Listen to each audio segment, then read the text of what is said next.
Meet Rob Nelson, talk show host. Because you got the 70s thing going there. I got someone's underwear.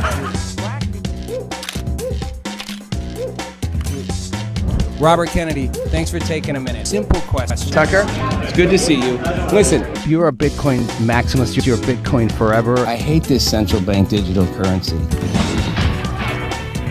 Hey, I don't have all the answers, but together, I know we can find them. Hey everybody, welcome to the show. Happy Monday. Good to have you with us as always. A lot going on in the world today. We got Hamas and the Middle East peace. We got Ukraine and Russia. That's just long gone from the map. We got Bitcoin at over 125,000. Woo, all-time high. What else? Oh yeah, the government shut down 6 days ago. Nobody even cares. Nobody even cares that the government shut down. I mean, I guess they do care if you're getting paid by the government. Here's the crazy thing. I've lived through a lot of government shutdowns. I've never worked for the government, so, well, that's not true. I did for a very short period work for the International Trade Commission. So I guess I had a government job for a very short amount of time, a long time ago. It's the same thing every time. It's the same stupid fight every single time. And there's a metaphor in all this, because what I've realized is the people involved in the fight are so caught up in the fight and so caught up in their own little circle. And I did work in and around Washington for a long time. I was a young political activist for some nonprofits. I guess that very short period for the International Trade Commission inside the Clinton White House. They're so insulated. They don't even realize. They think they're like they think this fight matters, and they get on their high horses, and both sides do their thing, and it's like A, most people don't care. B, all they're doing is burning whatever little tiny bit of credibility they retain. Whatever little thread of we actually think these people are fighting for us. First of all, everybody lies. Okay? I mean, if you want me to drag you through the details of why we're having a shutdown, I think I mentioned the other day, they have X number of funding bills they have to pass, 7 or whatever it is. And if they don't, they're appropriation bills. And if they don't pass them, then they got to stall and buy more money till they pass them. They do it every time. It's called the continuing resolution, a CR. And they do it every time. I don't know when the last time they didn't. They extend the time period. And then maybe they raise the debt ceiling because they, 1, need more time, and 2, need more money. And so it goes 25 years later. It's every year. And it doesn't matter who's in control of Congress. We hit the shutdown and everybody throws mud at each other. So in this case, the Democrats are insisting that the evil Republicans, who represent like 1% of the country, right? They represent the rich billionaires. Because in Democrat land, they didn't realize that like over half the country voted for them. Unless I'm wrong, and over half the country is billionaires. I think they represent a lot of people who aren't billionaires, but not inside Washingtonville. The evil Republicans who care nothing for the American people and only think about themselves and their billionaire cronies are once again trying to get away with a fast one on you. Now, again, let's take note. You guys lost the election across the board. You lost You didn't just lose Congress, the Senate, the House. You lost a Trump who you literally impeached as many times as humanly possible through every single legal lawsuit, civil and criminal, you could at him, and basically let him almost get shot and killed. You still lost to him. You aired out every single horrible thing he might have ever done. The grab him by the pussy, the payoff Stormy Daniels, the porn star. You racked up, put him in court so he couldn't be on the campaign trail, and he still beat you. He still won more people. And you're going to go back to what he won because Elon Musk, he had the billionaires. It's like, oh God, they're so insulated. He won because he got a message out to more people that they actually related to. While you guys sat on your stupid, wokey stuff about pronouns, and it's just so important that trans kids, who are literally the most abused, saddest element of American society ever. Where were you for all the fucking disabled kids in the world who struggle every day with real disabilities, huh? Where was your battle cry for them? The battle cry to help I did a movie called Magnificent Burden. It's on Amazon Prime. Check it out. It's about kids with a deadly incurable disease.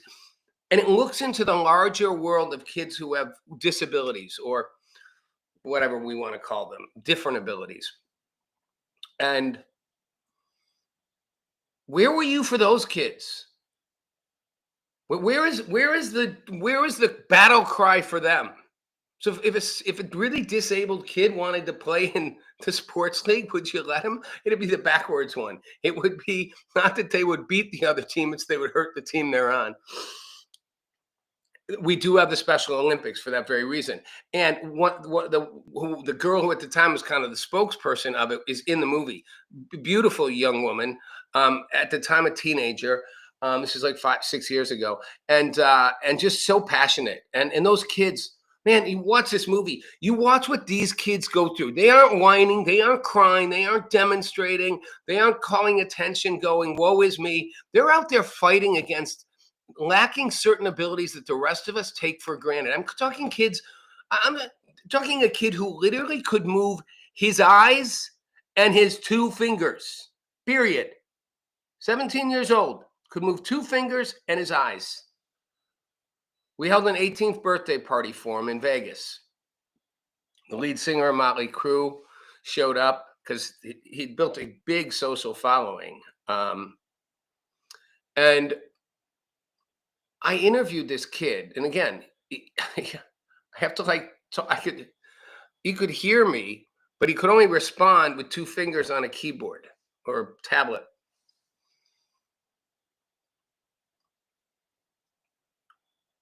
And I asked him how challenging it must be. I swear to God. He said, I'm lucky. I was like, how are you lucky? He's like, I'm alive, and I have a brain, and I can think, and I can communicate, even though it's weird how I do it. And he said, and I can help other people see how lucky they are. It's like, wow. Last time I complained. But Democrats were really concerned with focusing on trans kids, who apparently are the most disabled and disadvantaged because they're the pariahs of society. I'm being facetious. They're not. And those who are trans and in transition you can think they're confused. You can think they're sick. I think they're just people going through a massive identity struggle. And yes, they are confused, but they'll sort it out. And it doesn't mean some of them aren't actually going to come out on the side of I was born in the wrong body. But they're not the world's greatest victims.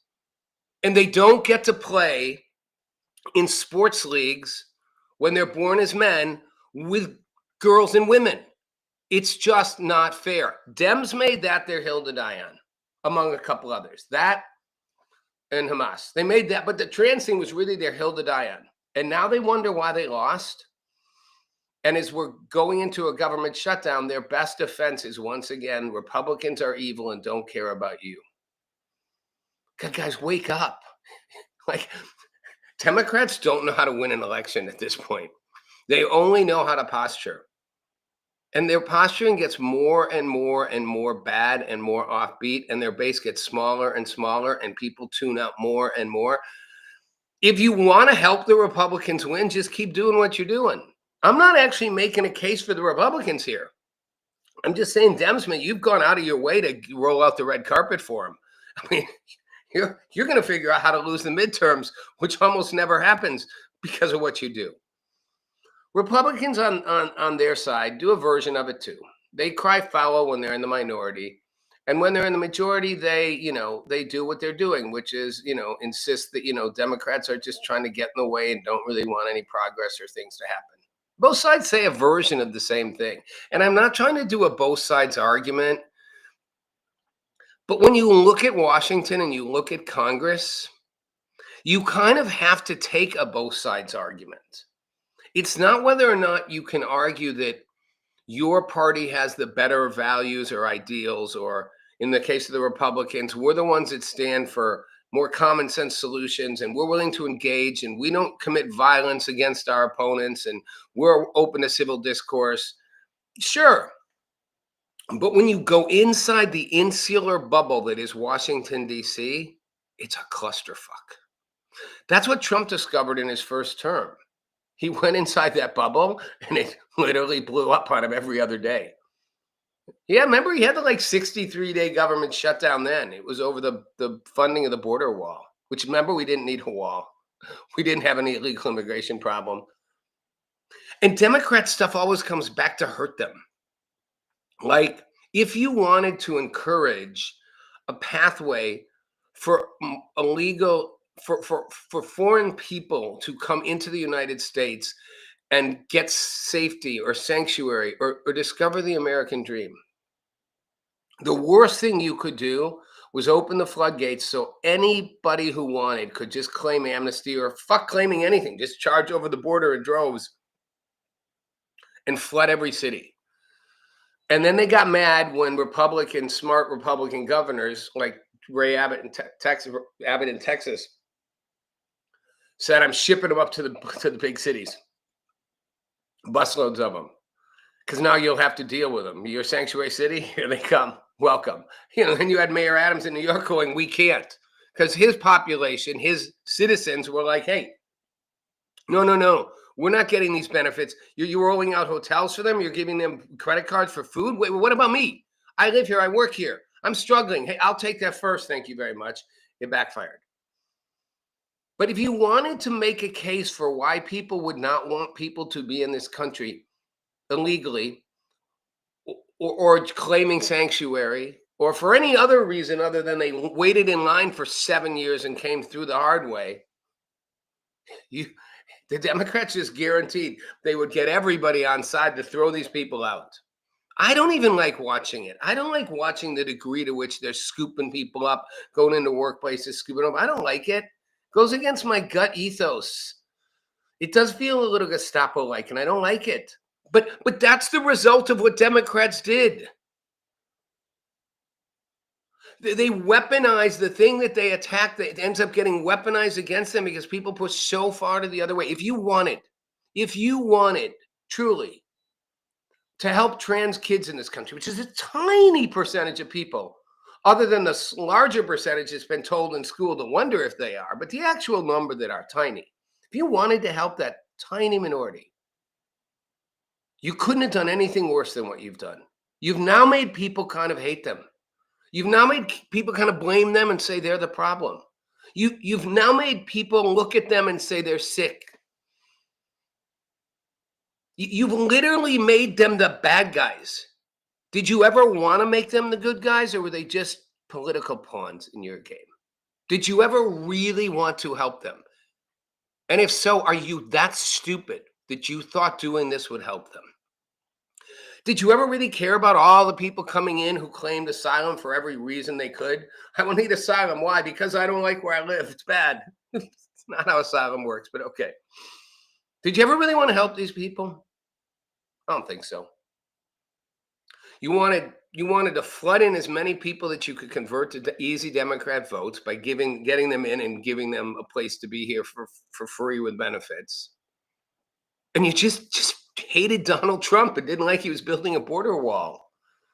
I mean, your own Democratic presidents, Obama and Clinton, said we can't let this happen. And suddenly you guys were like, Not only can we let it happen, we'll tell everyone it's not happening. Don't look at the news feeds that you see every day. It's insane. So you made illegal immigrants now the bad guys, and now people want to throw them out and don't feel bad for them. You did this to yourself. But did you ever really mean to help them? I don't know. Washington is so insular. It's hard to know if inside that bubble, anybody thinks about anything other than power and just holding on to it. And Trump's not excused from this, but Trump was an outsider, came in, got battered by the bubble, left, got battered still by the bubble, and came back and did something really smart. He surrounded himself with outsiders, which makes the insiders crazy. He brought in the outsiders. He brought in the Tulsi Gabbard, who got the crap beat out of her when she tried to run, against Hillary 2015, as a Democrat. And the DNC took her knees off. They said she was a traitor. She was a Russian spy. They literally went after her and cut her to shreds. She was a former Democratic member of Congress from Hawaii. They took her out, made her an outsider. Kristi Noem, Republican governor, already a red state governor, but the media and everybody went after her, made her out to be like a demon. RFK Jr. can't get more beat up than that. Everybody's like, he's a whack, he's crazy, he's a nut. Again, we're going to ignore the fact that if you're a Democrat and a liberal, he kind of helped in many ways define the modern environmental movement, and probably is a big reason we have fresh drinking water in certain places, safe drinking water, and sued every single administration, Democrat and Republican, and everybody up and down the line for environmental rights. But other than that, because you don't agree with his views on vaccine, which at a minimum are just that we could do a safer job of making sure and let parents decide, and maybe everybody doesn't want their kids vaxxed up. I don't know. I never got vaxxed because I was from a religion called Christian Science. So in the more extreme form of that, no medicine. I never had drugs, medicine. I never even had Tylenol till I was 21. I got everything. And I got vaccinated when I was 19, 20, 2021, because I had to go on a trip to China at that point. I have one of the strongest immune systems on the planet. People half my age get sick all the time. I heal like that. I've survived just about everything. Now, I get it. Modern medicine has enabled people to survive longer. And that's good. But it's also in some ways crippled our bodies and made us weak and made our bodies fundamentally weak. And at a minimum, all RFK Jr. was saying was the science doesn't add up here. There's a huge corporate, takeover. They've captured the administrative space. They pour in tons of money and they stand to make billions of dollars. So you on the left who are afraid of the billionaire class, be afraid of pharma. Anything pharma says you should assume is a lie being done to make money. Then let's see what they actually have to offer that's truly good and wants to help people. But let's start with the assumption, like you would with any of Trump's billionaire classes, you like to put it. Their first goal is to make a lot of money. Their second goal is to do the right thing. Just like in Congress, their first goal is to stay in power. Their second goal is to do the right thing. The problem is now the second goal doesn't seem to exist increasingly. It's just to stay in power. It's to battle the other guy. In this case, Democrats especially hating Trump, do anything to fight Trump and do anything to stay in power. The problem, you guys, if you're Democrats, is you're losing the fight.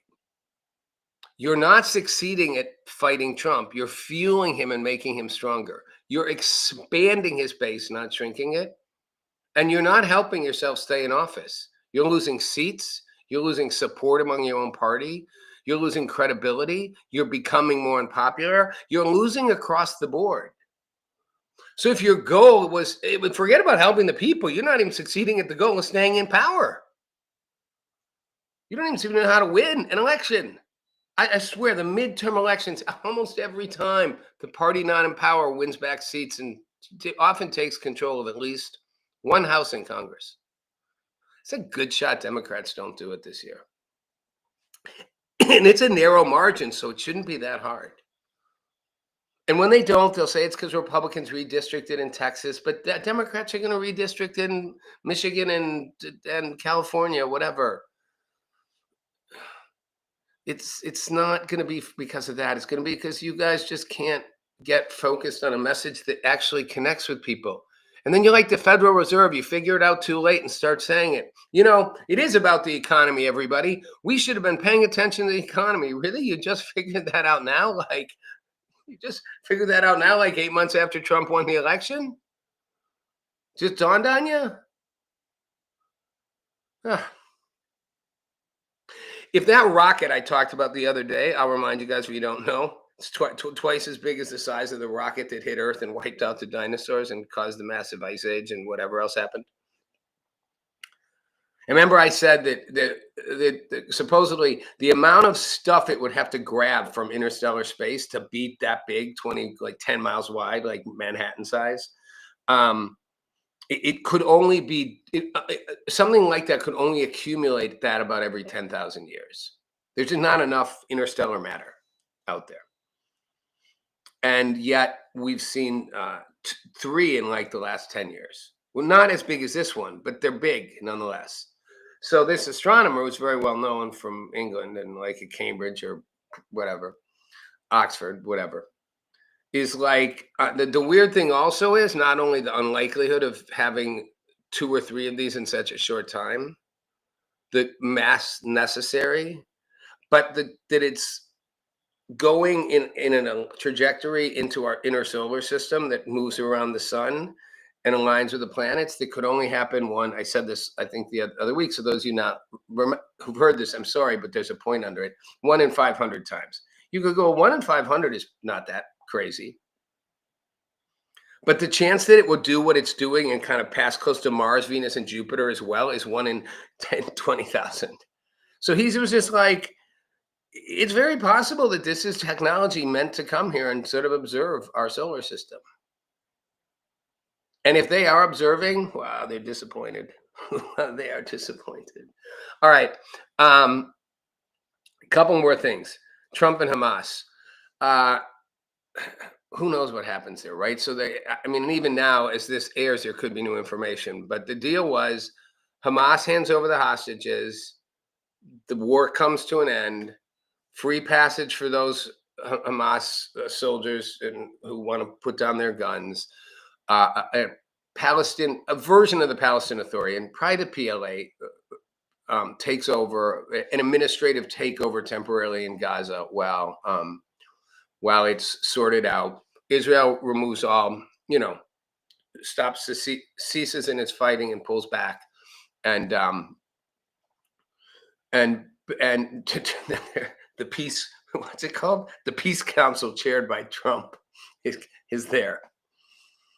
I understand why people say it's a bit of a king, but he said they didn't ask. I didn't offer to do it. I'm a very busy man, but they asked me to chair the Peace Council. Whatever. It's still his plan. Give him credit. Like, he's put this plan together. He got Israel to the table. He's got Hamas saying they're coming to the table. The beginning is they got to hand over, the fighting ends, and they got to hand over the hostages, dead and alive. And the end is that there's room to consider Palestinian statehood, autonomy, 2-state system, all that. Israel says yes. Israel's going to have its own problems. I mean, the right wing. I know people think Netanyahu's right wing, but he's got people way more right than him and his government. And if they say no, they could collapse his government. And they don't trust Hamas. And you can see why they don't. Hamas doesn't trust Israel either, but it's different. It's the 2 sides thing. And I hate to equivocate them. They're not quite the same.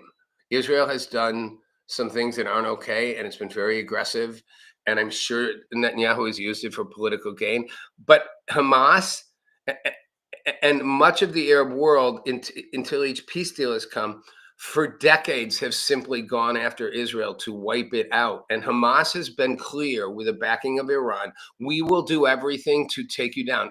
Intifada, from the river to the sea. Palestine will be free. Bye-bye, Jews. If I'm Israel, I don't probably trust you either. And October 7th was the last sign. It was like, now I not only don't trust you, I wipe you out. Hamas had until like yesterday night to accept formally and they haven't. They said they're thinking. And Trump sort of did another one of those. If you don't, there's going to be bloodshed like you've never seen. I don't know how long he gives them. They're all in talks over there now in Egypt, which by itself is remarkable. Egypt 50 years ago was the enemy. The war between Egypt and Israel was a massive, horrible one. And back then they were the boom. Now Egypt's hosting the peace talks. Like, has made peace with Israel when Jimmy Carter was president. One of the actually great things Jimmy Carter did. Who knows what happens? It's sometimes I just wonder in all these things, do these fights just continue? Whether they're, the Middle East and Israel and various Arab countries, whether it's the Republicans and Democrats in our own country, whether it's the left and the right, whether it's men and women, I don't know. Do we just all go in a cycle forever? Okay, last thing. Bari Weiss. If you know Bari Weiss, she ran a thing called the Free Press. She was the opinion editor for the New York Times. Sort of definitely a liberal, but kind of a moderate liberal, gay, married to, had a wife, progressive-ish, but not woke by any means, and tried to be fair-minded, but definitely probably more liberal than conservative at the New York Times. And she quit. She resigned because she was just getting bullied basically by everybody for not being woke, for giving conservative voices a voice, which she's like, but shouldn't we give all voices a voice here at the New York Times? Like, don't we want to reflect people? She went off, started the Free Press. Well, she didn't start it to the Free Press. I forget what she started it as. She started it as something else and then made it the Free Press. And in the last 5 years, 4.5 years, it's blown up. Paramount just acquired it for $150 million and then took her and put her in charge of CBS News. Didn't see that one coming. So she's it's not the president, but she's the EOC, the editor-in-chief of CBS News. And she sent a thing saying she wants both sides to be held equally accountable. So she wants to make CBS News the most trusted news organization in America and the world. And she wants an open mind, a fresh notebook, and an urgent deadline. And she wants both sides, again, to get Democrats and Republicans to be held equally accountable. All right. This is a noble idea. I'm a little disappointed, but this is going to come back to it. Hold on. I'm going to open up a photo I have because I took a screenshot of this so that I could read it to all you. I'm a little disappointed, but I get it. $150 million. They bought her out. She really went after the mainstream press for being incapable. For the Free Press was about holding both sides accountable, multiple sides, multiple viewpoints, and acknowledge that the mainstream journalism is dead. And now she's going back to it. And we're going to rebuild it. Why are you going back to a legacy media machine to try to rebuild it? It'd be like I'm going to go run for Congress to fix it. It's so corroded and broken. You're not going to fix it. And she could prove me wrong. But you're going to have to start by firing half the people there because they don't see that. They actually think they are holding both sides accountable. In fact, if you asked a lot of reporters and people at these big news outlets, they'd say they think they give the Democrats a harder time than they give the Republicans, that they don't hold Republicans accountable enough because they feel aware that they have to be fair. So they're too tough on Democrats. They're not tough enough on Donald Trump and on Republicans. They're too generous to the liberal side or too critical of the liberal side, not too generous. It's like, are you insane? Like, do you read the stories? Do you listen to them? So to change that culture, you probably have to get rid of half the people in it. But here's the thing she said, and I'm going to just run through them real quick before we wrap up. She wrote a list of things. She wants journalism that reports on the world as it actually is, journalism that is fair, fearless, and factual, that respects our audience enough to tell the truth wherever it leads, and journalism that makes sense of a noisy, confusing world. Okay, these are just some of them. And then journalism that holds both parties equal, scrutiny, explains things without pretense or jargon, wide spectrum of views. Okay. I don't think it's possible for that anymore. I think we're past it. Even the first one, reports on the world as it actually is. Think about it. The problem is, depending on where you sit, you think the world is one thing, and on the other side, you think it's another thing. It's not like what is the world actually? It just depends on who you ask. And they believe it. They believe it as much as I believe I was born a boy. And and you might believe you were born a girl, and somebody else who's 16 believes they truly were just born with neither, and it was just made up. How? Well, no. I mean, penis is vagina is the thing. Wombs, no. I don't think there is a world as it actually is to report on. Fair, fearless, and factual. Well, the factual thing again becomes a problem. Fair is subjective. Fearless, like I said, I think a lot of the liberal mainstream media thinks they are being fearless. Like, that's my point. Respects our audience enough to tell them the truth plainly. The audience is listening. The audience that's watching CBS News believes that what's being told fearlessly, and factually, that's telling them the truth, is that Donald Trump is horrible, Republicans are bad, Democrats are fighting for their lives, our democracy's at stake, our republic's in trouble, run for your lives, if necessary, even use violence. That is your audience. The audience that needs you to be told the truth plainly wherever it leads isn't watching you. They found other sources and outlets. In some cases, the other side, which tell them a version, but in other cases, independent that actually do. Actually, what you did with the free press, you did that with the free press. Now you're going back into the mainstream legacy media and saying you're going to fix it. The free press was the fix. I'm not trying to rebuild a broken, old, out-of-date news model that doesn't reflect how we think, that's completely staffed by people who think one way and who don't even, the concept of what journalism used to be or could have been is gone. It's a new era. The asteroid is watching. Thanks for watching, everybody. I will see you all on Wednesday.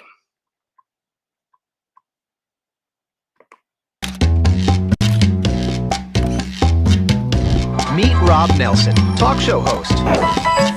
Because you got the 70s thing going there. I got someone's underwear. Robert Kennedy, thanks for taking a minute. Simple question. Tucker? It's good to see you. Listen, If you're a Bitcoin maximalist, you're Bitcoin forever. I hate this central bank digital currency. Hey, I don't have all the answers, but together, I know